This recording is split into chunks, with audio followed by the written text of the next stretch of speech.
Hi guys, இன்னைக்கு நம்ம வீடியோவில் என்ன பார்க்க போகிறோம்னா ஃபியூரியஸை படத்தோட ஃபுல் ரிவ்யூ தான் பார்க்க போகிறோம். வீடியோக்குள்ளே போகிறதுக்கு முன்னாடி நீங்கள் நம்ம சேனலுக்கு ஃபஸ்ட் டைம் வந்திருந்தீங்கன்னா சப்ஸ்கிரைப் பண்ணுங்கள், கூட பெல் ஐக்கான் கிளிக் பண்ணுங்கள். அப்போ தான் நான் போகிற வீடியோஸ்லாம் உங்களுக்கு கண்டினியூ நோட்டிஃபிகேஷன் வரும். சரி, வாங்க வீடியோ ஸ்டார்ட் பண்ணலாம். ஃபியூரியஸா இந்த படத்தோட கதை என்னென்னா, நம்ம எல்லாம் மேட் மேக்ஸ் ஃபியூரி படம் பார்த்துருப்போம்.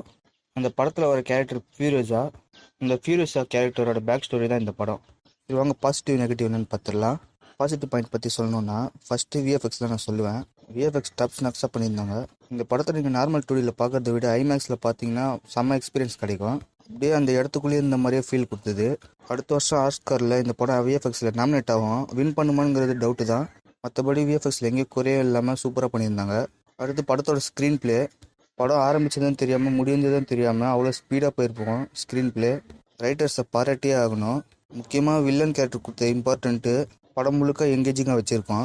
அதை ஃபாலோ பண்ணி சினிமாட்டோகிராஃபி, நான் முன்னாடியே சொன்ன மாதிரி இந்த படம் நார்மல் டூடியை விட ஐமேக்ஸில் ரொம்ப நல்லாவே இருந்துச்சு பார்க்க. சினிமாட்டோகிராஃபியும் சூப்பராக இருந்துச்சு.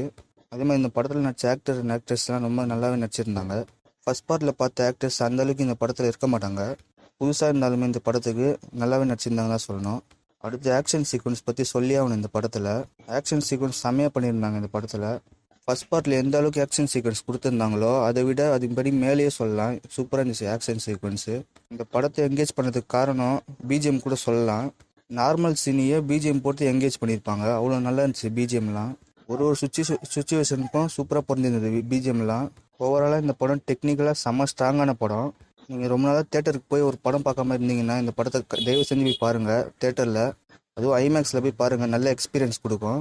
படத்தில் பாசிட்டிவ் மட்டும்தான் இருக்குதுன்னு நினைக்காதீங்க, நெகட்டிவ் அங்கங்கே இருக்குது. நான் என்ன நெகட்டிவ்னு பார்க்குறேன்னா, இந்த படம் ஒரு லாஜிக் மிஸ்டேக்ஸ் நிறையாவே இருக்கும். நான் பெருசாக லாஜிக்லாம் பார்க்க மாட்டேன். படம் என்டர்டெயின்மெண்ட் பண்ணால் மட்டும் போதுன்னு சொன்னீங்கன்னா இந்த படத்தை தாராளமாக பார்க்கலாம். அதே மாதிரி இந்த படம் முழுக்க கதையை நம்பாம ஆக்ஷன் சீக்வன்ஸ் மட்டுமே நம்பி படத்தை நகர்த்தியிருக்காங்க. ஆக்ஷன் சீக்வன்ஸ்லாம் ரொம்ப லென்த்தியாக இருக்குன்னு சொல்ல வரேங்க. அதெல்லாம் கொஞ்சம் குறைச்சிட்டு கதை மேலே கொஞ்சம் ஃபோக்கஸ் பண்ணியிருந்துருக்கலாம்.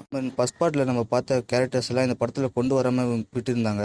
அந்த கேரக்டர்ஸ்லாம் சின்ன கேமியோ பண்ண வச்சிருந்தாலும் நல்லா இருந்திருக்கும். இது எல்லாம் தான் படத்தோட மைனஸ் நான் சொல்லுவேன். இந்த படத்துக்கு என்னோட ரேட்டிங் 7.1 கொடுப்பேன். நீங்கள் இந்த படம் பார்த்தீங்கன்னா உங்கள் ரேட்டிங் என்னென்னு கமெண்ட்டில் சொல்லுங்கள். ஓகே கைஸ், இந்த வீடியோ உங்களுக்கு பிடிச்சிருந்தா லைக், ஷேர், சப்ஸ்கிரைப் பண்ணுங்கள். கூட பெல் ஐக்கான் கிளிக் பண்ணுங்கள். Bye guys.